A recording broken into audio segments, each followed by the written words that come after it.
في دقايق بس هنعمل مع بعض بانكيك ينفع كفطار او تحلية وطعمه خطير. وقبل ما نبدأ ما تنسوش اللايك والاشتراك وكومنت حلو زي قلبكم. في البداية هيكون معانا بولة هنحط فيها بيضتين بدرجة حرارة المطبخ، هنحط عليهم فانيليا سايلة ونص كوباية سكر زي ما احنا شايفين مع بعض، وهنبدأ نضربهم بالمضرب كويس جدا عشان البانكيك يكون معانا هش وما يبقاش مكتوم.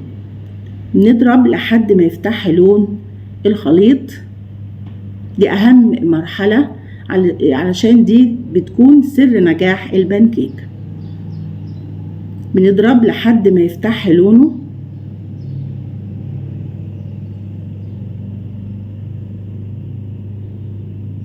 زي ما احنا شايفين مع بعض بقى لونه فاتح.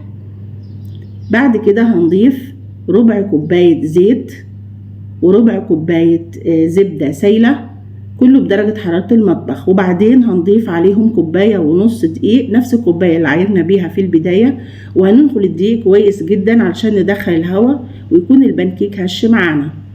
بعد كده هنضيف برضو معلقة كبيرة مساح بيكنج باودر وهننخلها كمان. بعد كده هنسيب المضرب الكهرباء وهنبدأ نقلب الخليط بالمضرب اليدوي العادي.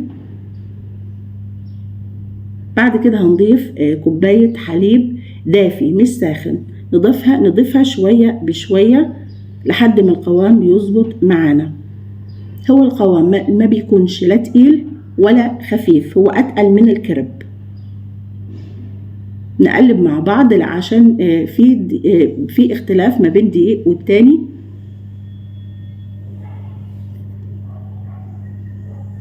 علشان كده احنا بنضيف شوية بشوية عشان نتحكم في قوام الخليط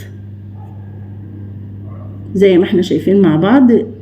ايوه، لحد ما الخليط يكون معانا بنفس الصورة، لا تقيل ولا خفيف. بعد كده في طاسة على النار غير لاصقة بندهنها بمسحة زيت خفيفة زي ما احنا شايفين مع بعض.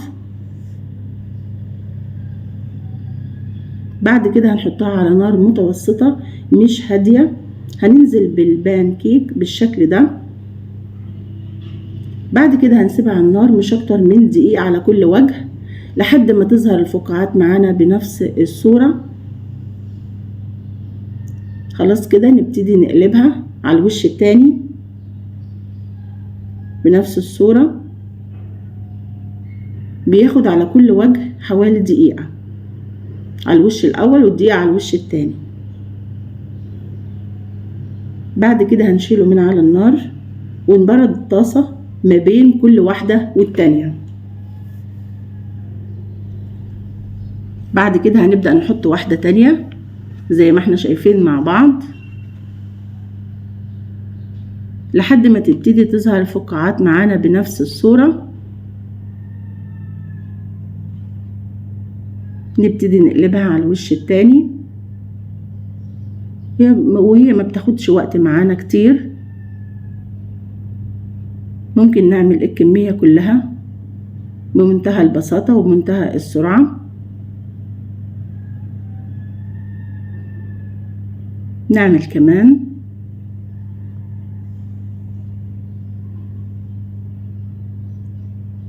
لحد ما تظهر فقاعات معانا. بنبتدي برضو نقلبها بنفس الشكل. تمام،